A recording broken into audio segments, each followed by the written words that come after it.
জ্বালানি সংকট সুরাহার জন্য কেন্দ্রীয় রেলমন্ত্রীকে চিঠি দিয়েছেন মুখ্যমন্ত্রী মানিক সাহা। তবে তারপরেও অব্যাহত রয়েছে জ্বালানি সংকট। গত কয়েকদিন ধরেই পেট্রোল ডিজেলের জন্য রাজধানীর বিভিন্ন পেট্রোল পাম্পে চলছে দীর্ঘ লাইন। 2 ঘন্টা 3 ঘন্টা লাইনে দাঁড়িয়ে জ্বালানি ভরতে পারছেন না যানবাহনের চালকরা। ফলে দেখা দিয়েছে ব্যাপক জনদুর্ভোগ। অন্যদিকে বিভিন্ন মহল থেকে অভিযোগ উঠছে পেট্রোল ডিজেলের কালোবাজারির। অভিযোগ, চড়া দাম দিয়ে মিলছে প্রয়োজনীয় জ্বালানি তেল। একদিকে রুজি রোজগারের তাড়না, আর অন্যদিকে জ্বালানির জন্য প্রায় অর্ধেক দিন রোদের মধ্যে লাইন দিয়ে কার্যত দিশেহারা সাধারণ মানুষ। শুনে নেব তীব্র জ্বালানি সংকট নিয়ে কি বলছেন চরম ভুক্তভোগী আমজনতা।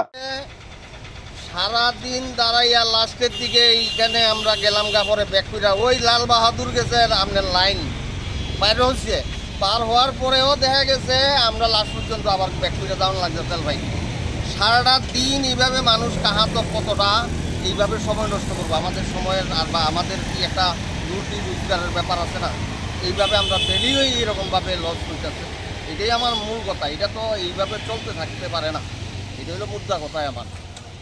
সংকটের মধ্যেও অবশ্য সরকারের সক্রিয়তা নিয়ে আশা ছাড়তে নারাজ আমজনতা। তাদেরই একজন জানান, যখন সংকট নিরসনে সমাধানের প্রতিশ্রুতি দিয়েছেন মুখ্যমন্ত্রী, তবে অবশ্যই দূর হবে জ্বালানির এই অচল অবস্থার পরিস্থিতি। কয়দিন পরে উদ্যান স্বাভাবিক রেলের সংকটটা তো প্র্যাকটিক্যালি আপনারা জানেনই, পত্রপত্রিকার পাইছেন যে আমরা নামলিং বেইসের রেলের ওয়াগন সে খারাপ হয়ে গেছে, ফলে গুডস ট্রেন পাস দিতে পারতেছে না। তো আশা করি প্যাসেঞ্জার ট্রেন পাস হয়েছে, গুডস ট্রেনও পাস হইব, কিন্তু কবে হইব এটা একমাত্র রেল ডিপার্টমেন্ট আর গভর্নমেন্ট জানে। এটা বোঝাতে হবে। তবে রেল এটা চালু হইলে 24 ঘন্টার মধ্যে স্বাভাবিক হয়ে যাবে।